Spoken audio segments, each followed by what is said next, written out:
Okay, Chris, let's go through your project now. Um, that's fine. Stimuli, that looks okay. Recording, spot on. Can you please add the aperture and shutter speed values to these photographs? Same with those and those. Your first investigation and response, again, that's fine. Um, this is shot at a certain time of day, and I'm glad you've put that in here, which is good. Could you also please add for me the shutter speed values again? This works really well because it's silhouette, alright, but I think we've abandoned that idea a bit early.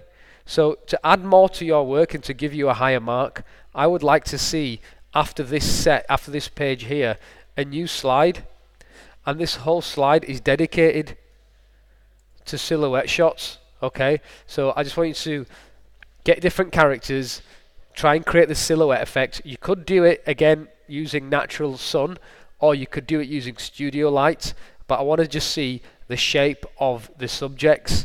That would be really cool. This is good, fine investigation. You're using shutter speed to freeze the motion, but there's no indication as to the shutter speed that you used, or the lens, or the fact that you might have used a tripod, I don't know. So I want you to put in the shutter speeds, please, because that's really important.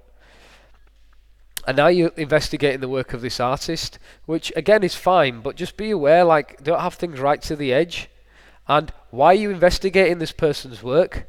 Where's the introduction to say that you've decided that you wanted to look at models because of this set of photographs that you did? Alright, there needs to be an explanation and a justification as to why you're looking at that. And then you've done some more background investigation, which is fine. But again, what have we got here? We've got a subject in the sand, and it's become quite comical with the big cartoon eyes. This is the comical element which you've brought in later on when you've done the jokes between the different blow up kind of animals that I brought. So, you know, this should be referenced. You should have a paragraph here about how it's comical. This little character is like sunbathing, and this is not really comical. This is a bit more serious. It's more action related. All right, so we've got two distinct, different kind of outcomes from the same artist. Yeah, and then this picture, we can copy this and we'll paste it in later on when we start doing the comical elements. This is a really nice photograph. You've done it at a certain time of day, and you know the little annotation here suggests that as well. Let's come down. So that page, that's totally fine. Is that one? That one and that one. That's really nice. And then you've obviously the good reference here. And then this is where you bring in your comical thing. So this is where you could paste back in this picture, and you could just, you know, it could be as simple as having the picture up here in the corner, and then you could have here inspired by pink cheeks, and then obviously you've got the comical element here, which again, these are fine. But did we not get a setup shot of how we did this, like a background shot showing the background, the light? If we did, you need to show that setup shot. Even though the pictures are great, there's no reference to how you actually did it. The fact that you use a different background and a different foreground piece of card, the fact that you used a certain lens to zoom in and fill the frame, the fact that you've used depth of field, focus point, foreground and background subject matter, the fact that you used a studio light with a softbox on to give you soft light. You know, the examiner doesn't know you've done that. He might have thought you just put that in front of some yellow paper.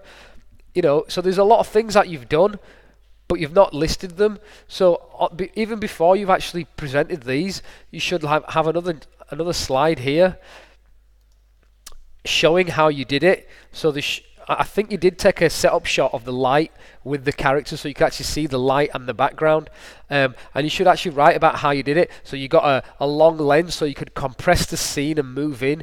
You used two coloured backgrounds to create contrast and give a very clean, plain background. You use a studio light to give everything a nice exposure. You shot at a very low vantage point so you feel like you're next to the animals. Alright, so you need to put those in, please. Alright, so recording characters, you've got this evil hand, and you've kind of spoke about why you've done it, which is fine. And now you've started to record these guys, but you can see there is a difference in the quality between these pictures and the ones that you did over here. Why is that? Because obviously you use Studio Light, and these you might have just done at home or in school without actually using the proper equipment. There's nothing really wrong with that, but these pictures that are going to be your final outcome, these should be better quality than what you've done previously. They shouldn't be less of a quality. So I would suggest that you shoot these guys again on a studio background just to make them look much better. Here you've got the investigation. This is fine. This is good. It's incomplete, so you need to finish that. And now you're looking at speech bubbles, which again, this is brilliant. But how have you done it? You've used Photoshop, but you've not shown how you did it in Photoshop. There's no Photoshop screenshots. We don't know if you've just stuck that on or if it's already been done. So you should show this page with the screenshots of Photoshop, and you should show like the fact that you might have used the move tool and so forth, and just to fill this page up. Now you've got your storyline, possible storyline, it's fine. You've got a pre-production storyboard and all the stuff that you used. That's brilliant, I really like that. And now you've got refining post-production. Where are the behind the scenes shots of you taking photographs? Like you actually holding the camera and a photograph of you taking the photographs of these guys, showing that you actually went outside to do this, and the fact that you're lying down on the floor to get the picture. And then what's happened is you've kind of put this effect on the pictures, which gives it this kind of grainy look, but it's absolutely kind of like destroyed the quality of the picture, and it's made everything, it just doesn't work for me. You want your pictures to be nice and sharp and clear. I know you're going for a sketchbook, comic book effect, but even if you look at your comic book examples, I mean, look how clear those pictures are, and they're really small. Look how clear this picture is of Batman. It's super clear. There is absolutely no kind of confusion, and here you can see you've got all this grain, and it kind of spoils it.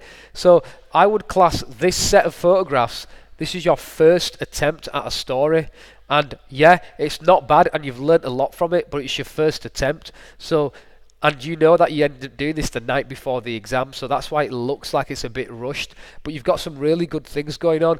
I like the foreground out of focus, background in focus. I like the framing. I like the use of these speech bubbles. I like the use of your composition. The story's okay as well, but it all just seems very much the same. So I think what we need to do is you need to kind of put this together, which you have done here, but these pictures are also very, very small, and I know you've done that to create like a comic book sequence, but you don't actually have to create that comic book sequence in your project. You can just place them next to each other but leave a bit of a gap, or make them a bit bigger so we can see each frame. In fact, I would probably do that. For this it's fine, just because this is your first go, so I would actually put them all like you have here, which is fine, but please keep a gap between the edge. That's so important, otherwise the iPad screen is going to cut it off and you're not going to see it. But then for when you plan your next set of photographs, which is going to be your proper comic book series, and you need some more characters, you really do, and also you need to kind of like maybe use a macro lens at certain times, so you can borrow the macro lens from school. But if possible, I would like to see some effects in here, like using brushes and explosions, using Photoshop brushes and smoke effects. So it's all stuff that you can do, and it will all stuff that will make your story that much better. But what you've got here is good. There are some nice pieces, but we need to look at what is visually looks the best. These pictures visually, they look the best at the moment. Why? Because they've been shot in like a studio environment with a studio light.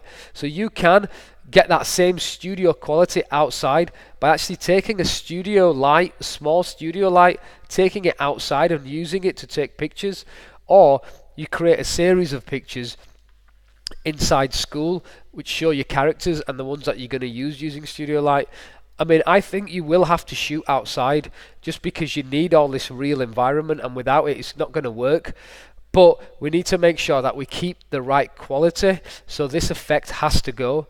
I know now what I must do very well then. There's like, I see what you tried to do, but I also see that it was rushed. So we're going to redo your final outcome. This is great. You get marks for this because it's presenting and trying out beforehand, having a go. But your next one has to be better. It has to be better quality. I think there needs to be more characters, and there needs to be more frames. It finishes too quick.